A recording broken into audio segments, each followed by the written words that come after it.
देश में क्या पत्थरबाजी का वायरस फैल रहा है? जब से गणपति पूजा शुरू हुई है, अलग अलग राज्यों में पूजा पंडाल या फिर जुलूस पर पत्थर बरसाए जा रहे हैं। ऐसा लग रहा है जैसे कोई पत्थरबाजी का षड्यंत्र रचा जा रहा हो। सूरत में बीती रात वहां के मशहूर गणपति पंडाल में मुस्लिम समुदाय के लोगों ने पत्थर बरसाए। पत्थरबाजी की वजह से बप्पा की प्रतिमा भी खंडित हो गई। इसके बाद सूरत के लोगों का गुस्सा भड़का और जमकर उन्होंने हंगामा किया। गुजरात के गृह मंत्री ने हालात संभाले और सूर्योदय से पहले आरोपियों के खिलाफ एक्शन का वचन दिया। सूर्योदय होने से पहले पत्थरबाजी में शामिल 27 आरोपी हिरासत में ले लिए गए। यह तो एक्शन का ट्रेलर था। इसके बाद बारी आई योगी मॉडल की।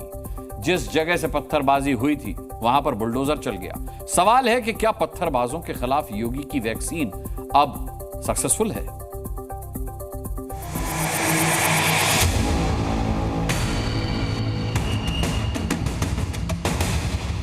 लंगड़ाकर चलने वाले लोगों की संख्या गिनिए। 1, 2, 3, 4, 5, 6 ऐसे 27 लोग हैं जो लंगड़ाकर चल रहे हैं।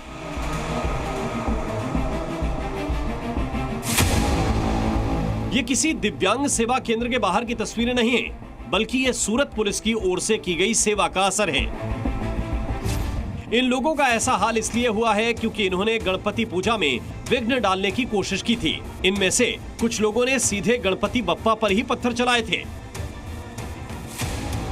रात में इन्होंने गणपति पूजा पंडाल में पत्थर बरसाए थे और सूर्योदय से पहले इनकी गिरफ्तारी हो गई और सूर्योदय के बाद बुलडोजर ने पत्थरबाजी वाले इलाके में अवैध अतिक्रमण को समतल कर दिया। दरअसल सूरत में वरियावीचा राजा यानी वरियावी के राजा नाम से मशहूर गणेश प्रतिमा के पंडाल पर अचानक से विशेष समुदाय के 6 युवकों ने पत्थर बरसा दिए।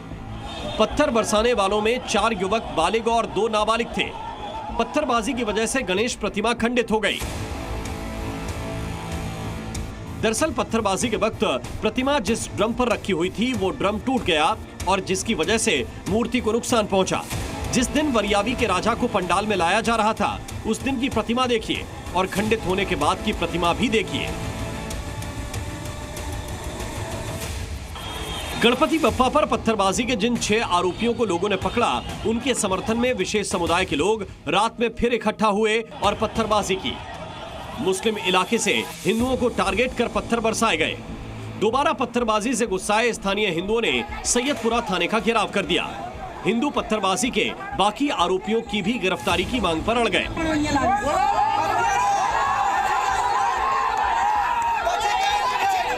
गुस्साए लोगों ने थाने के पास खड़ी गाड़ियों में आग लगा दी, कई गाड़ियों में तोड़फोड़ कर दी।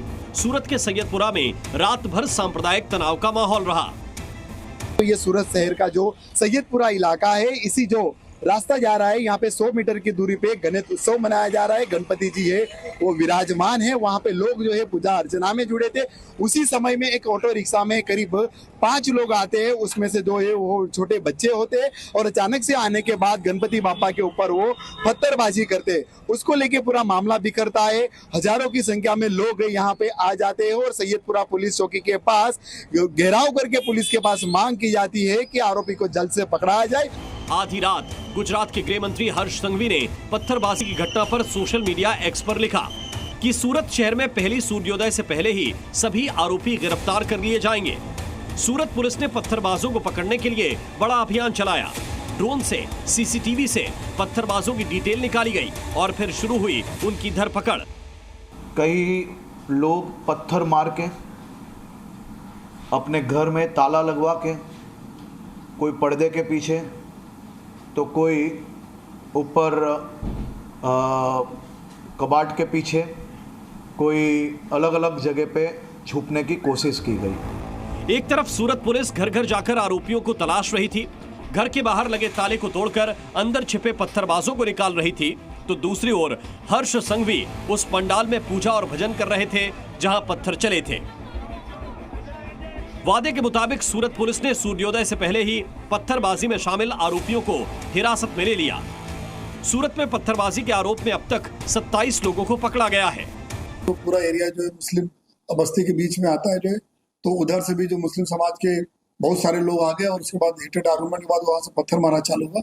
जो मौजूदा जगह पे मौजूद पुलिस अधिकारियों जवानों ने बल प्रयोग किया और टीयर गैस के साथ साथ अपना लाठीचार्ज किया और टोला को वहां से बिखेरा और साथों साथ पुलिस की टीम ने चारों तरफ से घेर के जो पत्थरबाज जितने भी थे उनको जगह से भी पकड़ा जो है। हिरासत में लिए जाने से भी सूरत के पत्थरबाजों का हिसाब पूरा नहीं हुआ था। दोपहर होते होते पत्थरबाजी वाले पॉइंट पर बुलडोजर पहुंच गया और सूरत के पत्थरबाजों के खिलाफ योगी मॉडल से एक्शन हुआ। पुलिस की बड़ी कार्रवाई दिखाई दे रही है। सीधा आप देख सकते हो कि यही क्षेत्र से जिस तरह से ये मंजिलों पे से पत्थरबाजी की गई थी, अभी वहाँ पे जिस तरह से गैर कायदेसर तौर पे जिस तरह से यहाँ पे जो होटल खड़ी की गई थी, अभी वहाँ पे बुलडोजर की कार्रवाई की जा रही है। सूरत के पत्थरबाजों का जैसा इलाज हुआ है वैसा ही इलाज उत्तर प्रदेश में योगी राज में भी होता आ रहा है। यूपी में बदमाशों को गोली से लंगड़ा किया जाता है और फिर उनके अवैध निर्माण पर बुलडोजर चल जाता है। मुझे बेहद खुशी है कि योगी मॉडल अपनाया गया है, काफ़ी प्रभावित भी हूँ।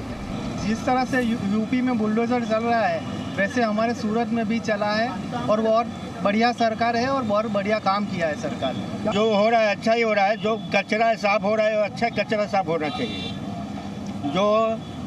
जो कचरा कर रहा है उसको भी साफ होना चाहिए। देश में कहीं भी पत्थरबाजी हो उनका दो ही इलाज है, पहला लंगड़ा और दूसरा बुलडोजर। कि जो भी कायदे में रहेगा वो ही फायदे में रहेगा। प्रशांत देवरे के साथ चेतन पाटिल, जी मीडिया, सूरत। तो सूरत में गणेश पूजा पंडाल में पत्थरबाजी क्या सोची समझी साजिश थी? क्या कोई जानबूझकर सूरत का माहौल बिगाड़ने की कोशिश कर रहा था? ये सवाल क्यों उठ रहे हैं? ये सवाल इसलिए उठ रहे हैं क्योंकि सैयदपुरा में जहां गणपति पूजा का पंडाल लगा था वो जगह मुस्लिम आबादी से घिरी हुई है। सूरत में शाहपुरा, जंफा बाजार, कोपचीवाड़, नानपुरा, रांदेर, सलबतपुरा और मुगली सारा मुस्लिम बहुल इलाके हैं। सूरत में 85% हिंदू हैं जबकि 11.5% से ज्यादा मुस्लिम हैं। सवाल यह है कि क्या सैयदपुरा इलाके में हिंदुओं की आबादी कम होने की वजह से पूजा पंडाल पर पत्थर बरसाए गए थे? जी न्यूज़।